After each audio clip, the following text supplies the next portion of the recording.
I'm going to just read, I'm going to start with an older poem from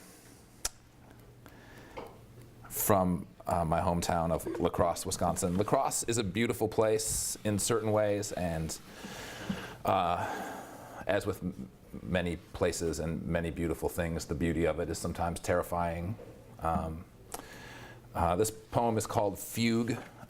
It's really after the musical form of the fugue, in which a strain is repeated through multiple movements, but also a fugue is a kind of a dissociated mental state as well. So greetings from La Crosse, Wisconsin. Fugue.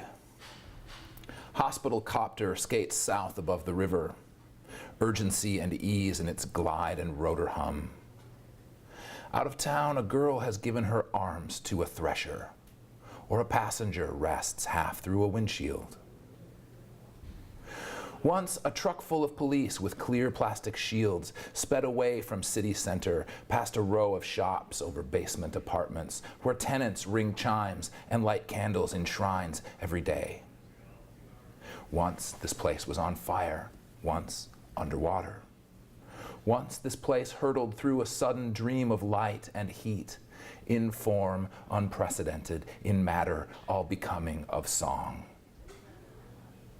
Tower chimes, and no one fails to adore its orchestration. Songs pass in light traffic. Arrangements slide toward jaywalkers, cafe loiterers. All surfaces tend to beautiful noise. When lovers set the glass pipe down on the bedstand of the rented room, a shaft of streetlight plays smoke and skin.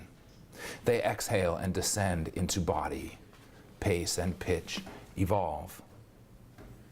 A pattern of days drawn like a bow over strings, round wind in the throat of an oboe. In the street, a wash of sound. The cathedral rings the hour. I take steady breath. I come to posture.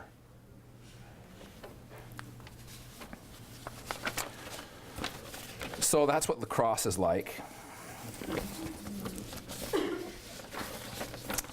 I'll probably read some science-y poems. So here's a poem that will introduce you to the discipline of science. Failing Science Lullaby. This is a new poem, so be gentle to it if you talk to it afterwards. Failing Science Lullaby. Science doesn't have to be an intimidating subject. Simply by subscribing to popular magazines or downloading the Nature Society's mobile application, anyone can access the big ideas. One thing any scientist understands is failure. Not only do many research projects fail to produce results, but nature's own products often suck. Haha, no, really, look at a duck. You think it's going to survive natural selection? No way. A duck quacks in New Jersey and bam, mutation, extinction spiral, quack. Look at geology. An ocean jumps up and becomes a mountain. What are you, confused? Take a tree or any old stalactite that a scientist might care to examine. Any scientist worth talking to can use spectral analysis to show the fire of failure burning through its whole pathetic structure. A layman might call it elegant or poignant, but scientists never succumb to affectation. Like a painting by Jackson Pollock, any scientific object is nothing but a trace of its composition, and all composition, contrary to inflationary trends in grade books, fails. The drunk uncle drowns with his pants around his ankles. The beneficial mutation overruns glaciers. When the oxygenated layer clips shut, eons perish with syntax. F. One study recently published in the journal Nature illustrates precisely the depth and breadth of failure. The universe itself was studied with the top methods, orbital radiation spectroscopy and the like. And what did they discover? This supposedly perfect universe was actually meant to be a lot bigger and formed in the shape of an eagle. But due to several misfires, flaws, aborted sequences, and dissolutions, we ended up with this splat, shaped like a sombrero, they say, which is fine. Pull it over your eyes and take a nap. Good luck. Night-night.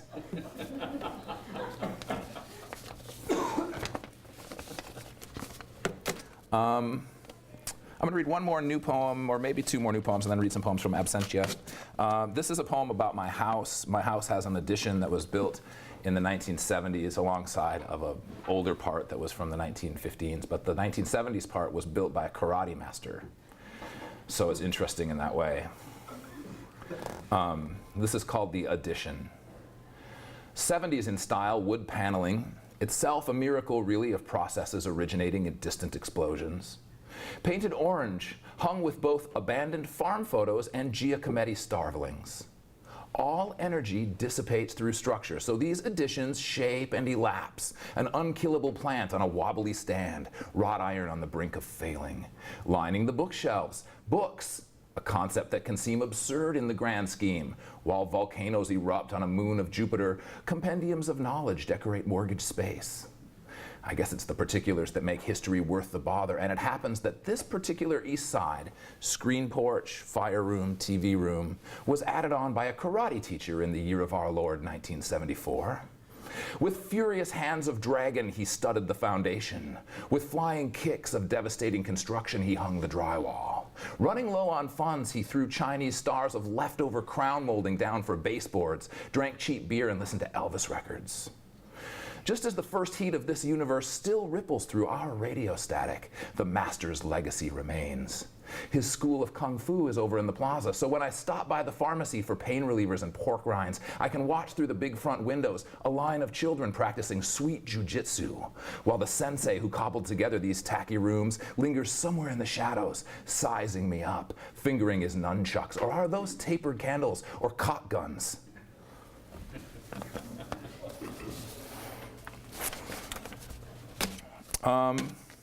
Yeah, so that's what my house is like. Welcome to my house.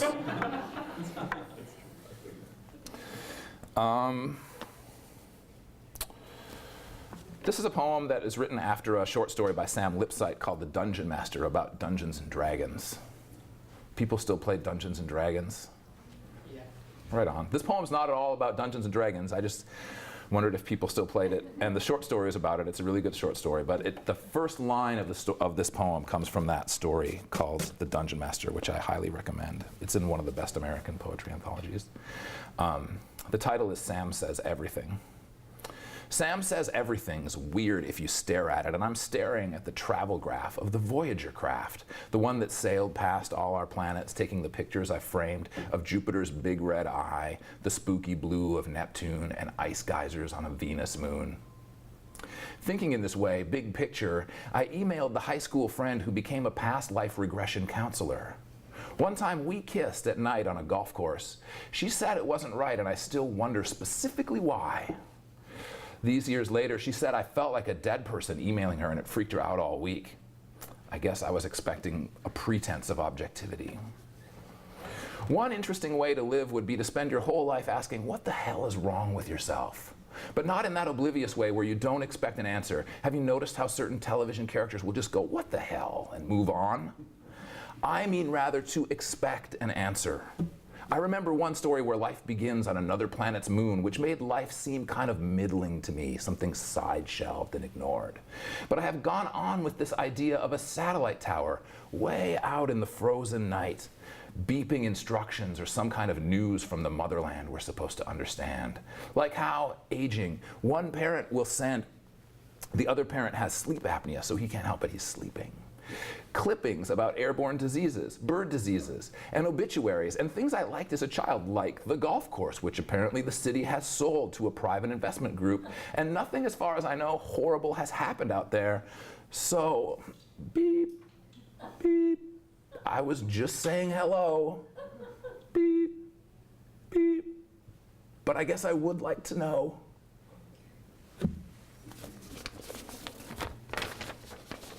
Ending's a little anticlimactic, huh? A lot of build-up, not much payoff. Work on that. Okay, so I want to read some poems from Absentia, this recent book. I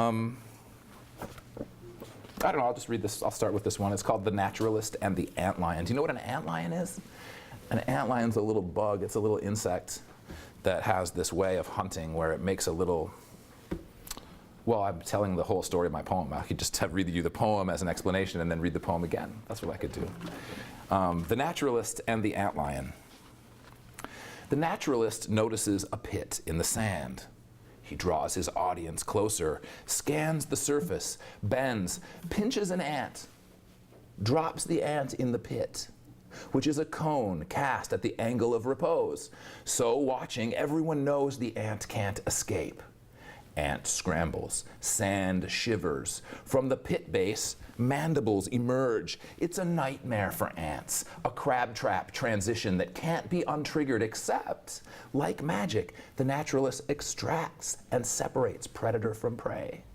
The ant bumbles away as we merely examine the bulbous antlion, bloated, glamourless, a moment's demonstration of intelligence shaping and transferring energy.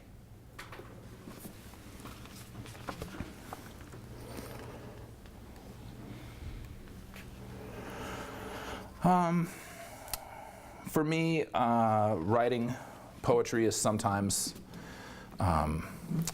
my mind's way of bumbling forward like that ant into some kind of apprehension and comprehension, and then usually through that and on into some other further state of confusion, which is where this poem goes. This is called Written While Filling the Kiddie Pool. So that my children, when they arrive, will have warm water to splash in. I put the hose over the lip, water drums the plastic. Lives of the vice presidents, I begin, drawn to some glimmer in their distant names: Fillmore, Van Buren, Schuyler Colfax, and Chester Arthur. Maybe 10 minutes while it's filling. Presidents face the challenge of their office, while the vices nearly govern. Pen memos, forget capitals, blunder into pistol duels in misty forests. The afternoon sun warms shallow water as a vice president nods off in a vestibule, and I too recline beside a young maple. The turtle-shaped pool nearly full. The vice poem settles for second. Oh well, no big poem. It was really nothing, goes the song, but then it was your life, it goes. And that's kind of a bummer, sitting in a smallish circle of shade in the larger circle of failed ideas. That children will arrive or are arriving. That arriving's begun and I only have to wait. Classic mistake. Planting this sapling, I confronted many wrong ideas about the ground. Hades, Mole Man, China down there, and China syndrome. One thing's true. You can't just dig for fear of puncturing the actual and mythical fabric of buried wire you could call Persephone's panties. Or not.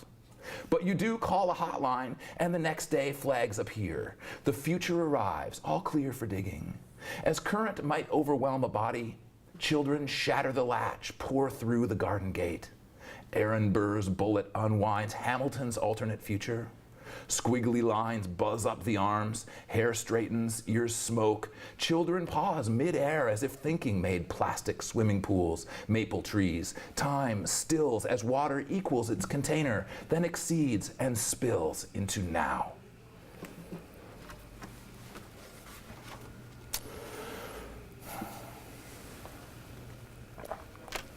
So that's what my backyard is like. Welcome to my backyard. I'm going to just read the next poem in the book. It's called Natural History. This is one of a series of desert poems that's kind of a compilation of materials from several different texts, some of which are mine, just notebooks and a couple of prose projects that weren't going anywhere, but that there were parts of that I really liked. And then a couple of books about the Great Basin. This poem is really set in a place called the Black Rock Desert, which you may know as being the site of the Burning Man Festival, if that's on any of your radar screens. But it's just it's a couple hours northwest of Reno, Nevada, and it's a really beautiful and unique landscape, just tabletop playa that you can drive out on, and it's a really big open space.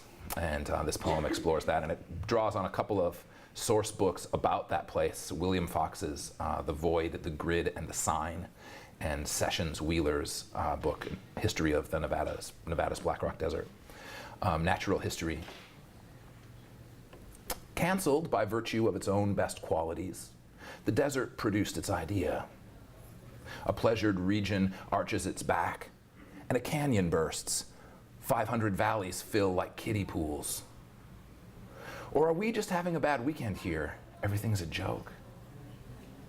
I wanted a machine-like transaction. I wanted to make direct statements and then directly receive the help those statements purchased. But in warm interactions, more emotions come through. If nothing strikes you as off-kilter, a person might be honest. I think of it as this place that became exactly what it wanted to be, like a very confident child. Who shot Lassen? No one knew, so an Indian was invented. Magical rider, rifleman, dancing out of sight along the treetops. It felt simple and good to talk about sex with Jay, but dangerous too, like swimmers happily splashing before sharks bite them in half. I'm in here writing this and you're out there laughing still. Spiral and net carved in tufa along lakeshore benchmarks caterpillared by sage. Photos of Clark Gable's trophy trout in the Paiute Interpretive Center. He could sure play a broken down wrangler. Then I get to make a rule, I began. If she could say, I'm coming with you and you can't stop me, then I could say something absolute. But she didn't know what I meant, and I didn't know what rule to make anyway. Artifact of no known purpose. Star ritual, self-sifter, myth sister. Who knows what's going on in another person's head? Like one hotel tower standing next to another one. People playing slots, watching pay-per-view, trying to get laid or get something to happen anyway for real and quick. The present has to make the future worthy. Elephant carving on a high canyon boulder. Sheep, shaman, masks. The grid, a hallucination. I'm having a good time, but I get tired of listening to loud music and making sex jokes. Alkali floods, dries and cracks, the breathing underneath. The city they build and bomb, the man they build and burn. Otherwise, I worry about our friendship.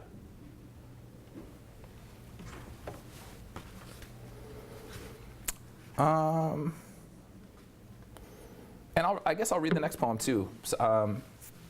I am in your experimental novel.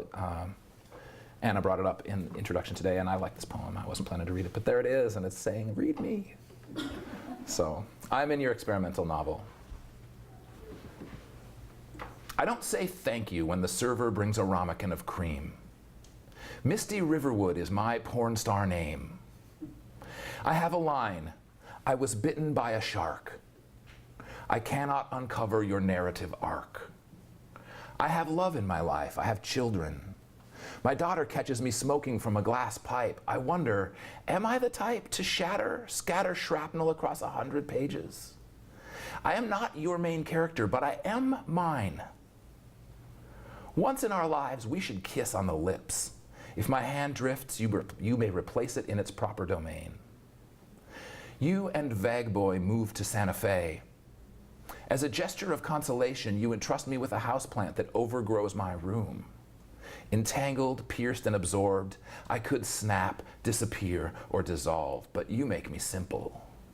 I ride by your old house. Have I survived? I'm surprised. I stop pedaling, but glide into bread scent. Do I always ride to the bakery this early? From somewhere this arrives, unfounded, this feeling of hope that seems quite convenient for you.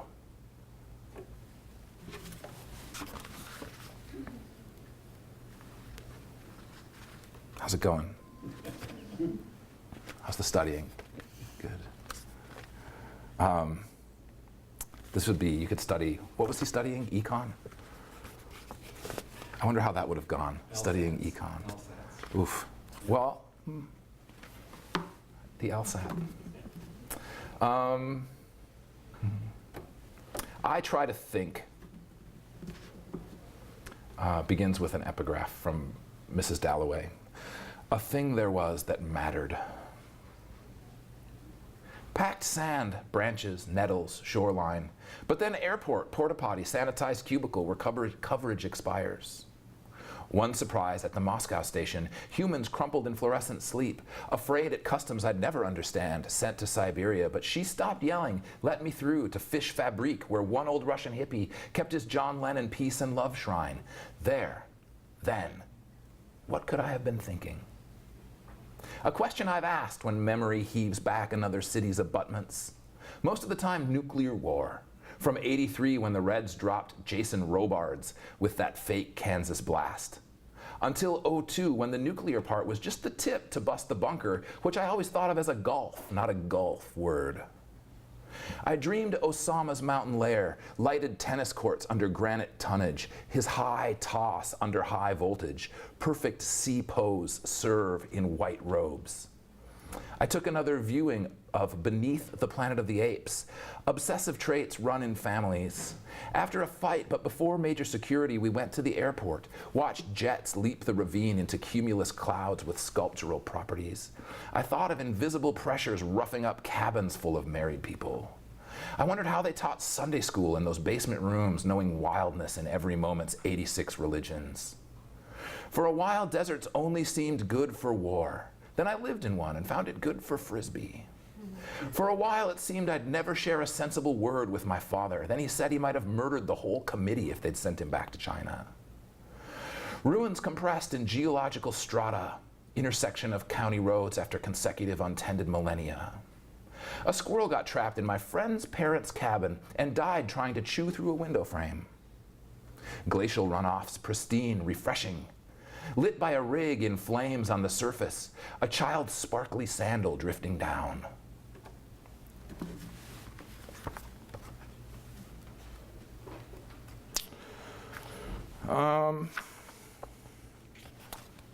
Maybe just one more from Absentia. This is a poem that comes out of a couple of experiences. I hiked up in Great Basin National Park to see the grove of bristlecone pines at the top of Wheeler Peak there, which holds some of the oldest living organisms on the planet, these bristlecone pine trees.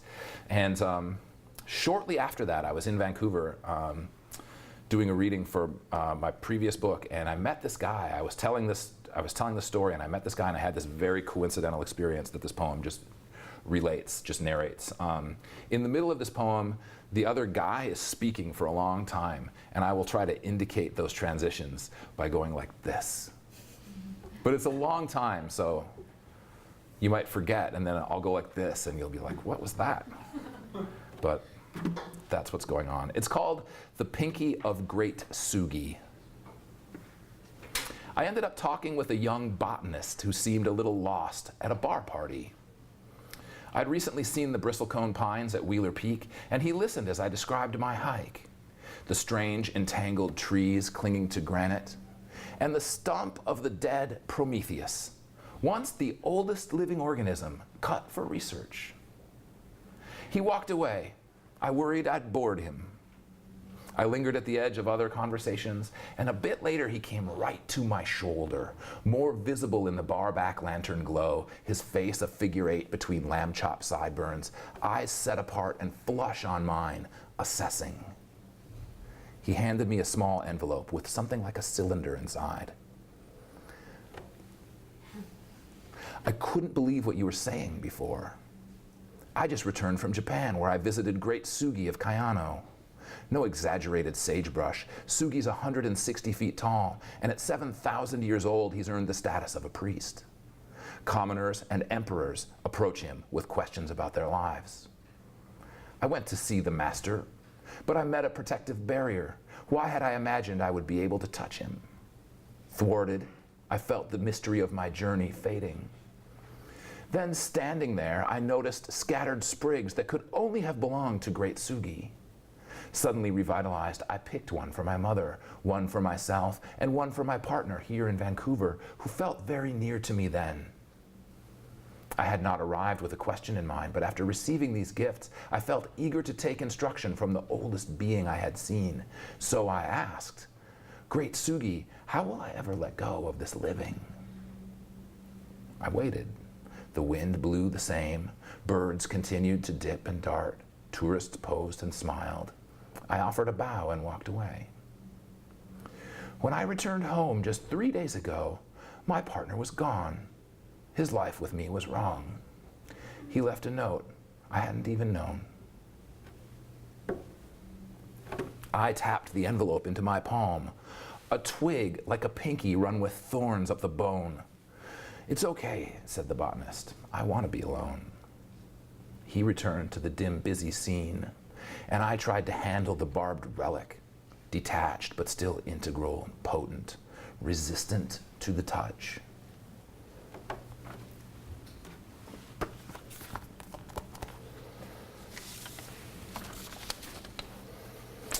That one's kind of a bummer. It is sad. I've never read this poem before, but I want to give it a try. It should maybe it'll be fun. Hopefully it'll be fun. I came up with this idea of a combination of the two words, in-law and interloper. And the reason that I came up with this idea has something to do with the dynamic between my mother and my wife.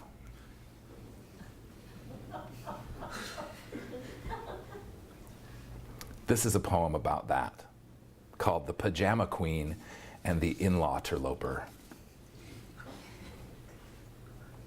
There's always so much going on, she of the noon pajamas proclaims. And while it's true our visit's a surprise, I'm looking at the situation. Bookcase with vintage Hobbit and complete Robert Frost. Grandkids' annual pictures lined up on top as if for tickets to the red-hot show that's always going on around here. And I guess I'm not sure what so much means. One new episode is coming up. The discovery by the in-law terloper of the steak sauce, dated 1981 in Sharpie.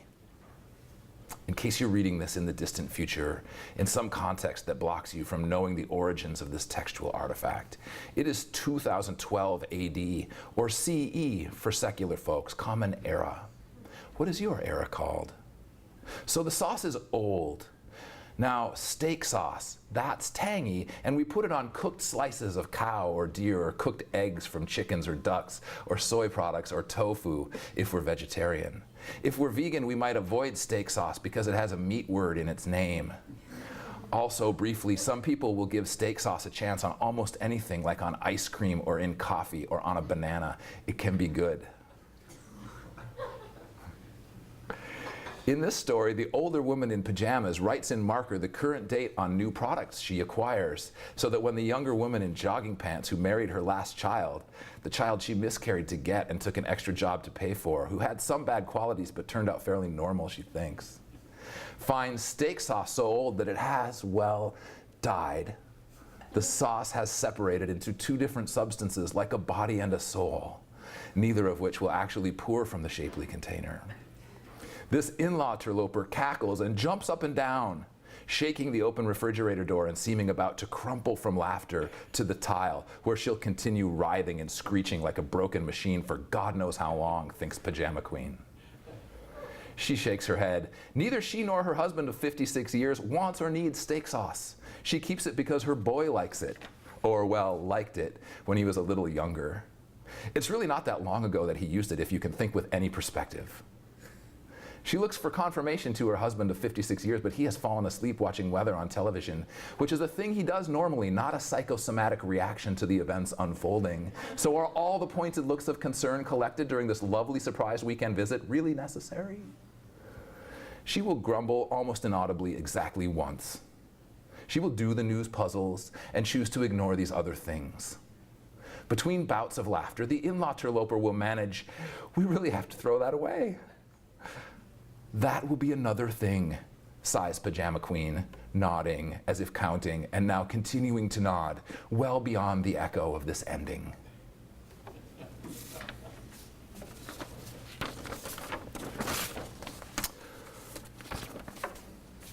How'd that go? Okay, all right.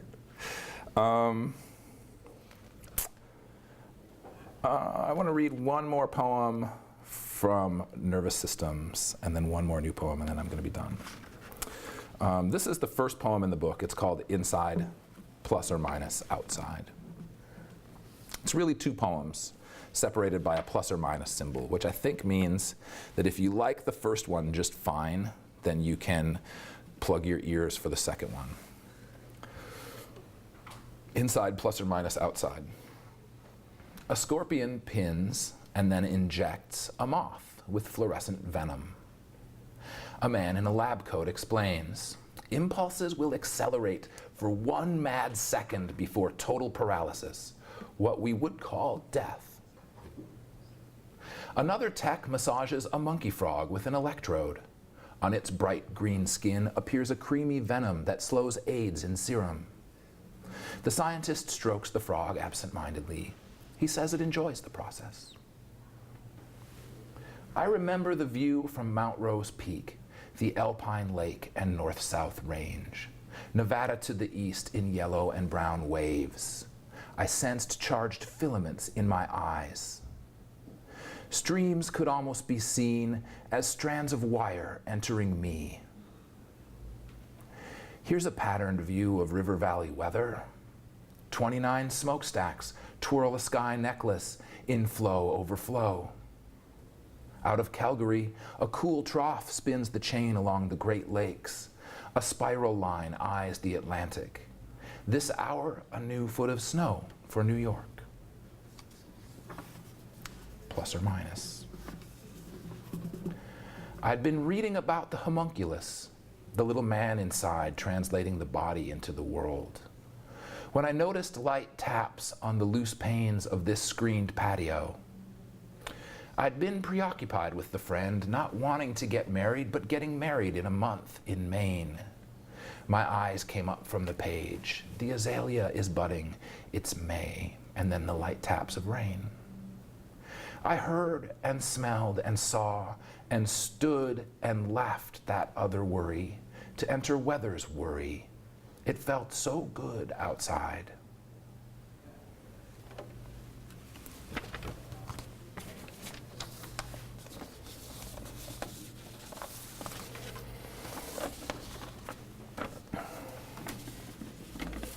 Okay, and I'm just going to read this one last poem, and then we can have questions if you want, or if you want to just talk afterwards individually, that's great. Thank you all for hosting me. I appreciate it. It's nice to be here. I hope you enjoyed the reading. This is a poem that came about from a project that I got involved with in an art center in my town, where visual artists and poets were paired up to work together, and the visual artist in this iteration of this project the poets just got a piece from a visual artist to write a poem, in relation to, and I got this piece of visual art that I really didn't like. I really didn't like it.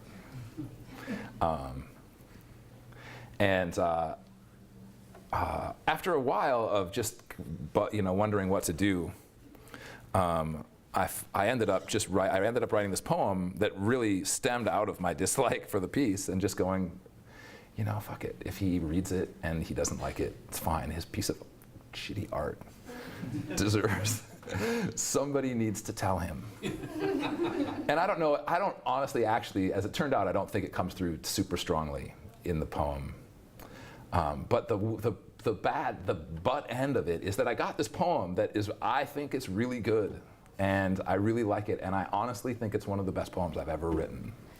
And now I'm stuck with that, so now I'm saddled with that piece of art. I will always think of it. I'm thinking of it right now. I will always think of it when I read this poem, and so it's such a weird conflict. Life is hard sometimes. So it's called A Moment for Authentic Shine, and it's one of those sort of fast-moving kind of collage-y poems, but so don't try to hang on to it, just let it go. A moment for authentic shine. This is the greatest moment of your life, said the voice, both familiar and distant, like a childhood friend becomes spokesperson for a cleaning product, which caused the many hats to turn in many directions and the one robed arm to extend. And what, after all, had been passing? The sounds birds made often seemed more cogent than the swirl of argument, a cyclone in a sandbox. So much management, we ought to have degrees, was a type of joke made at outmoded parties, still with the shades and declarations, echoes of heroic solos translated out of urgent decades, while almost unnoticed, pensive tunes accumulate in the mix like thunderclouds on these warmer days.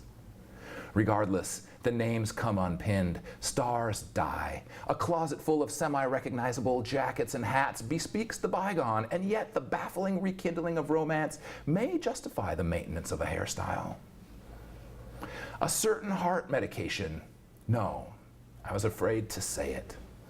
A certain heart beating in the chest of a certain girl. To say heart in that trite way, and girl when by now she's 50, and real when the elapsing of all things into void has been made abundantly clear. But I knew her and she seemed real, and at 30, still childlike, a trait adorable in women, rather of concern in men, say the conservatives. But look who's ogling the ball players around the pool table. Any slogan invites rebuttal, and a spin into personal views often doubles futile conversation. One might live consuming nothing but packaged goods and still, in that moment of late afternoon crash, overheated, nauseated by persistent sexual memory, blinded by sun, buffeted by wind, unfairly rely on that prideful sense of authenticity, so prized in our time that it could be said to float, invisible of course, above a century's worth of steaming wrecks, cloud of elemental and reckless identity unwarranted, silver-lined illusion of nobility, until geographies choke in the torrent, shrines assembled from knickknacks manufactured by prisoner children dissolve, and in our true magical forest, blossoms wreathed by small creatures that worked in tandem with our spirits become, as we become, atmosphere. Thank you.